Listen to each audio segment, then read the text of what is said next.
Welcome to the Auburn Medical Group YouTube live stream, the entertaining medical live stream where viewers can ask real-time questions of real medical doctors. And here are our hosts, Dr. Mark Vaughn and Dr. Gawain Vaughn.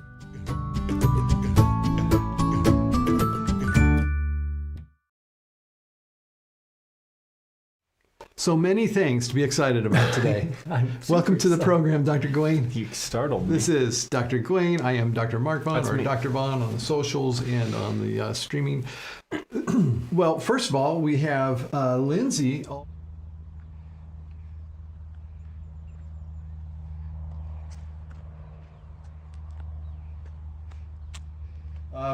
There. Wait, where did Lindsay go? Sorry. I hit the wrong Professional. button. We're very professional here. Oh, don't you like it when the doctor goes, oops, I hit the wrong button? Oops. Something you don't want to hear during a surgery. Yikes. So yes, Lindsay, you are the first. You're the first to comment. We are so glad to have you here and to share with you what I saw on my run today, which You got a little tease. There was a little tease teaser out there. And then Laura Webb is saying hello from Frozen, Tennessee. That actually goes along with what we're going to see in a little bit. Right.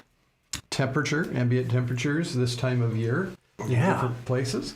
So Lindsay and Laura, thank you for, not only Lindsay and Laura, but also Lindsay again. I love your new friend you made. She saw it. Must have already seen it. Okay.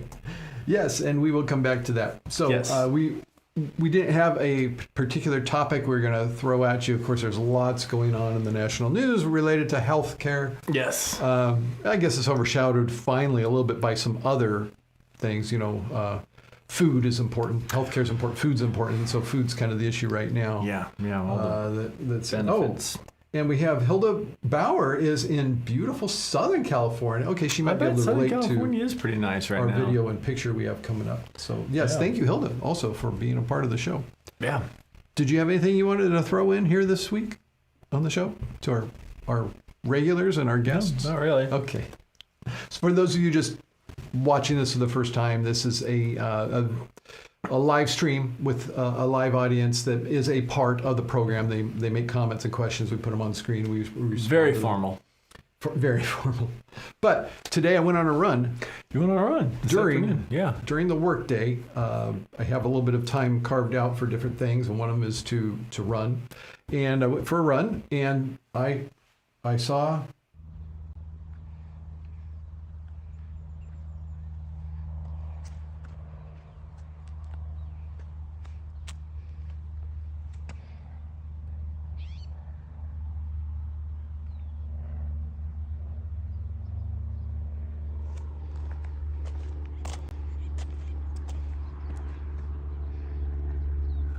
So you get the idea. There it is. I'm not able to describe it Side.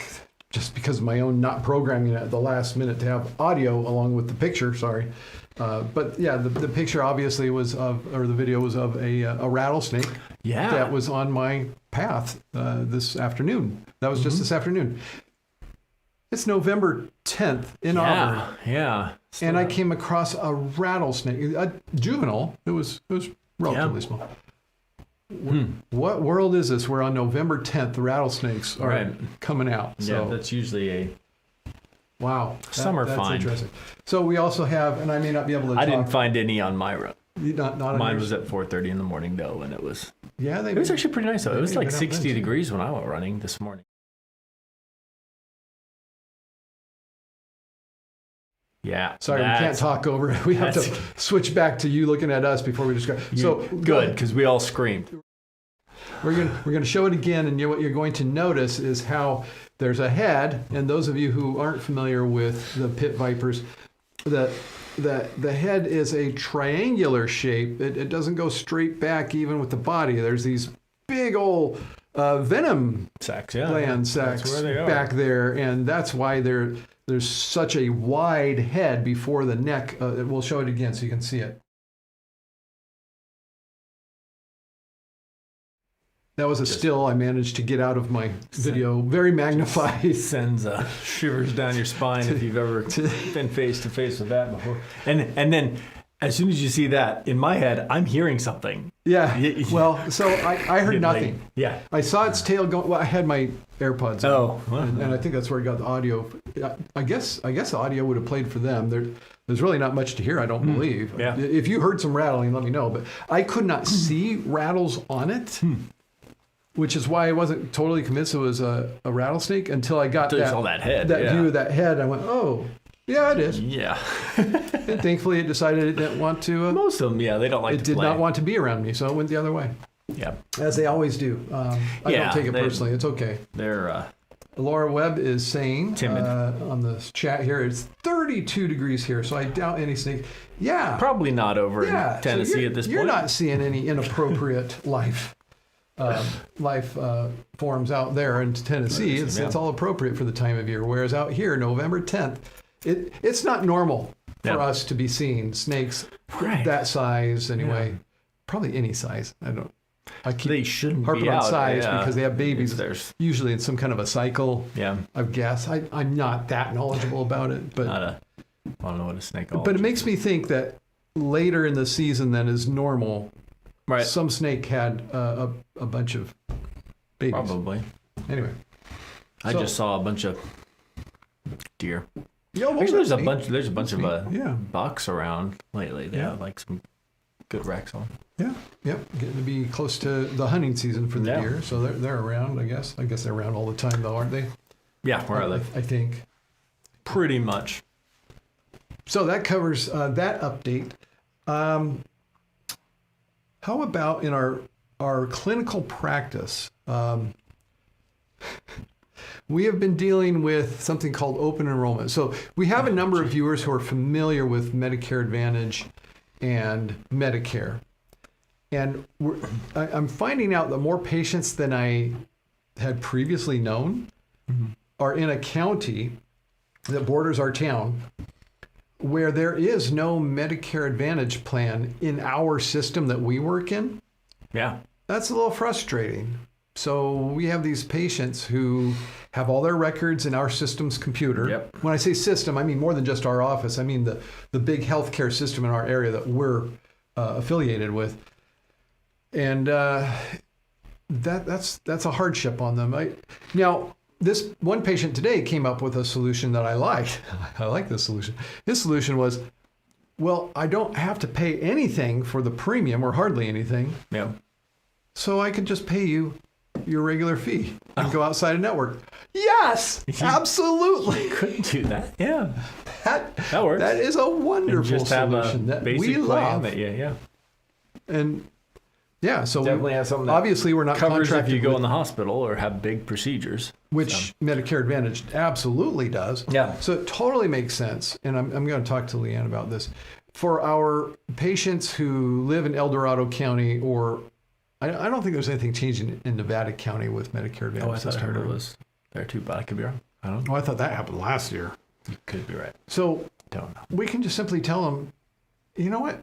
Think about how many times you come in, have Leanne show them how much it would cost, and maybe it just makes sense to go with the plan they're giving you and pay cash for it. As long as nothing's happening a little bit, and then if they have to go to the hospital, records do not. So we need to let them know that. Referrals and seeing specialists may be a little bit of difficulty there, so something to consider. So what's your experience with Medicare Advantage and open enrollment? And are you getting a bill that's what they say, twice as much as last year, 4 times as much as last year? For the people who are dependent on the Affordable Care Act. Previously utilizing some of those ACA subsidies. So that would be non-Medicare people. That's non-Medicare. For the most part, I believe. Yeah. Maybe Medi people. So there's something we refer to called Medi-Medi, meaning Medicare and Medi-Cal. So that Medicare is for when you reach age 65 or are disabled. Medi-Cal, or in other states, sometimes it's referred to as Medicaid, is for people below a certain income level. And then if you're below a certain income level and you're over 65, we call you Medi-Medi. Or because you get disability and got Medicaid through. Yeah. Or Medicare through disability, And those poor people with kidney disease, because for some reason, That's carve out. The kidney is the organ that gets you Medicare Somehow. when no other organ can. Yeah. If you're not old enough for Medicare and you have disease of an organ, if it's kidney, you get Medicare. Any other organ, you don't. But if it's kidney, you get Medicare. Yeah. At one point I think that's Congress. learned the story. I learned the story about that. Some lobbying groups. 60s? Yeah, it was a while ago. Yeah. Strange thing that happened. Early on for Medicare. And then not only that, there's another kind of funny Medicare thing, railroad Medicare. That goes all the way back to the 1800s. Well, no, Medicare wasn't around in the 1800s, but somehow the railroad is different.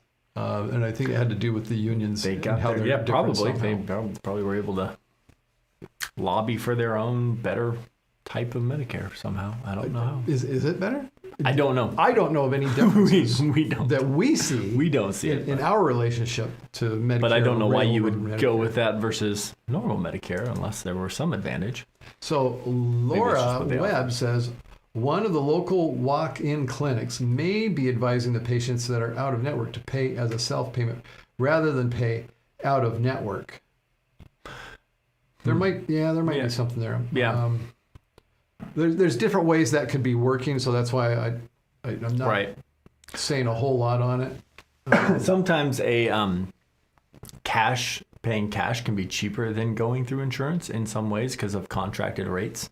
So there can be some weird, some unusual things there that don't always make sense. We see things so totally different between our office and some other independent offices and big healthcare systems. Big healthcare systems will have certain rules. They're rather rigid. Mm-hmm. At the local office, there's no hope of negotiating or talking. And then there's the local independent office where the person who decides on the policies and makes the rules and signs the checks and gets the checks has a degree of freedom to within the law and within contracts, because we have contracts too. Within your contracts and within the law, Medicare rules, we have a lot more freedom than a big organization where those decisions are made by people in another town, and not only for that clinic but also for all the others in the region. They have to follow a certain, because they're set up a certain way. Right. The independent office, there can be a lot of leeway and a lot of conversation that can occur. Mm-hmm. Yep. In fact, I'm trying to think, it's been a long time, but there was a time when I think we gave healthcare in exchange for venison. I mean, this is way back. This is before you were here. Yeah. I'm trying to remember who it was, but I think that did indeed. Or I think there may have been an apple pie involved too. This really happened. It gets better and better. Independent practice. Except for the law, rules from the state board, contracts that we've signed.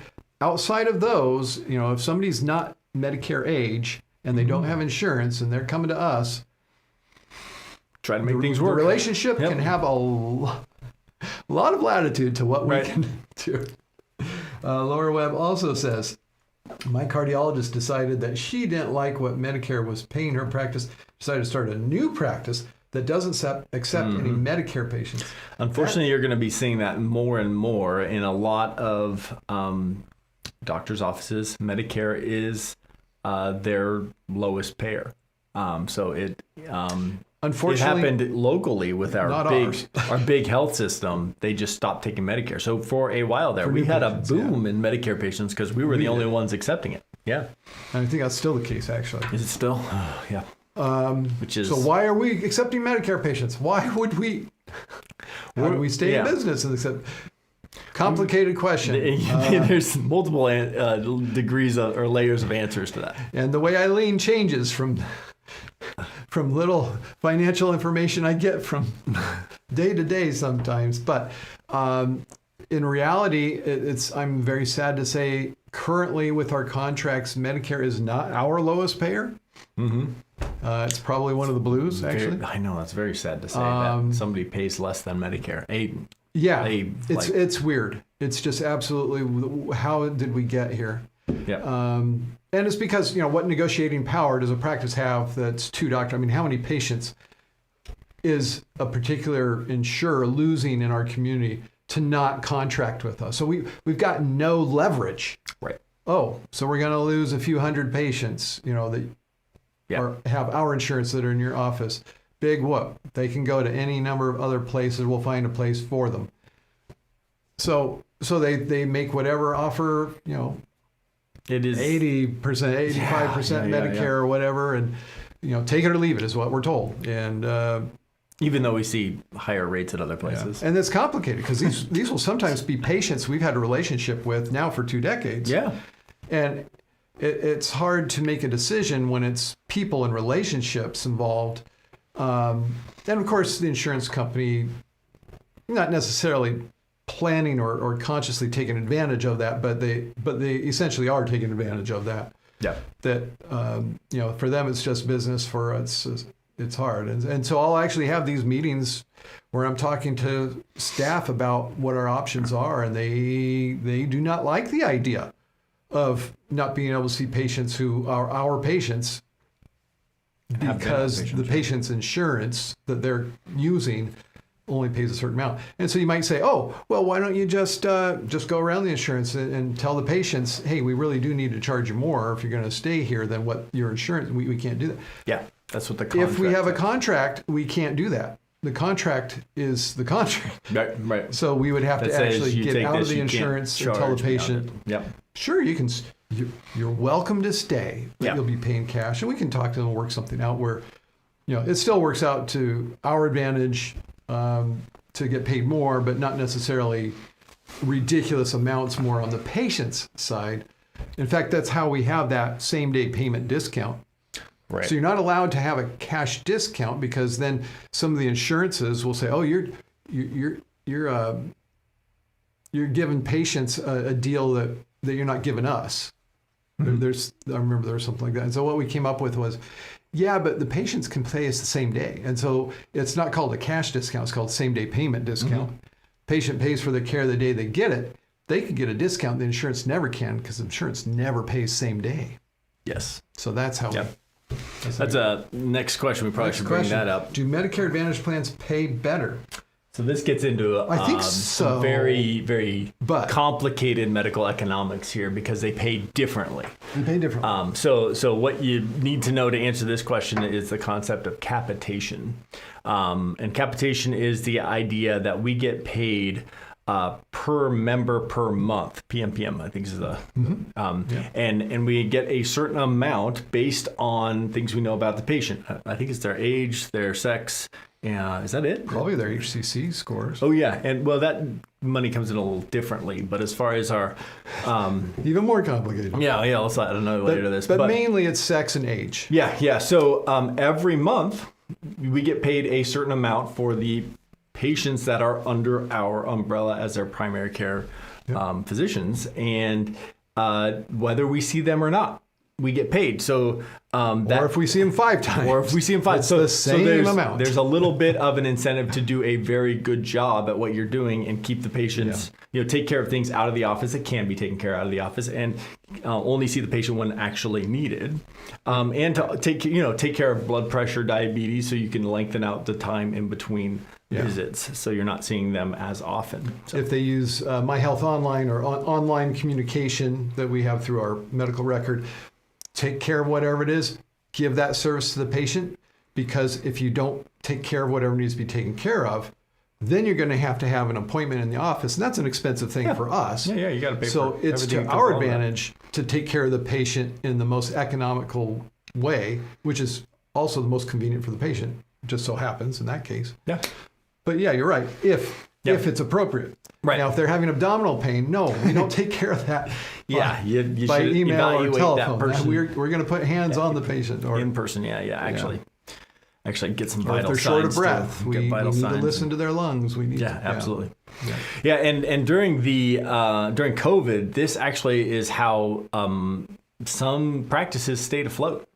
these payments that kept going out, even though they weren't seeing patients and able to bill out for those other insurances that they would need to, do on a per visit basis. So, yep. So the question was, do Medicare Advantage plans pay better? Better. I do believe they do for us.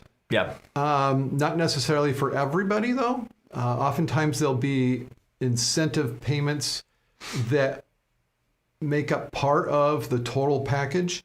So an incentive payment will be based on how well we manage blood pressure or diabetes, or how good of a job we do at accurately coding what chronic medical problems a patient has. Yep. Notice I said accurately, not what some plans have done, where they make up diagnoses or up code. That's not, and that is appropriately punished, because you shouldn't do that. Mm-hmm. But appropriately tracking, which patients have certain problems that are more costly.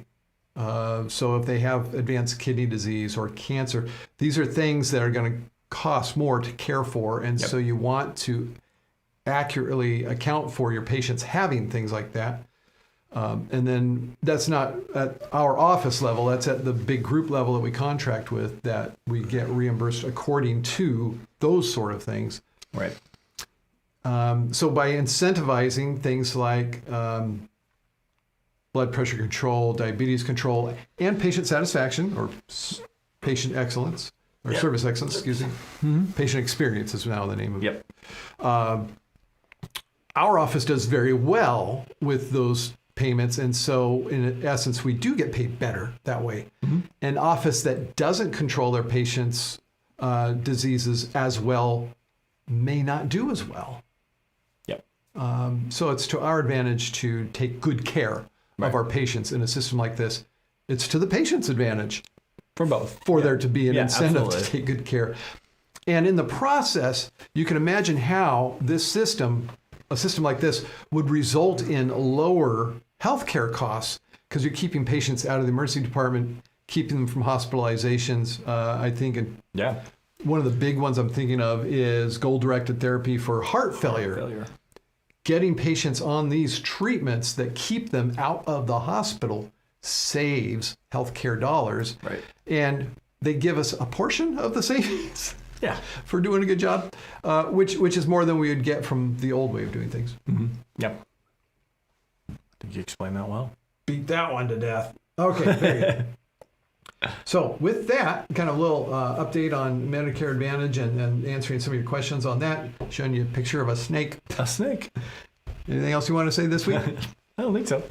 Well, thank you for being part of the show. I don't know that I've acknowledged it on the live stream that we actually did a procedure video a couple weeks ago. That's right. Go check it out if you have not. I was going to say an earwax removal. It's not earwax. It was a foreign body that we took out. So go enjoy and check that out. We'll do this again in the future. Right after this.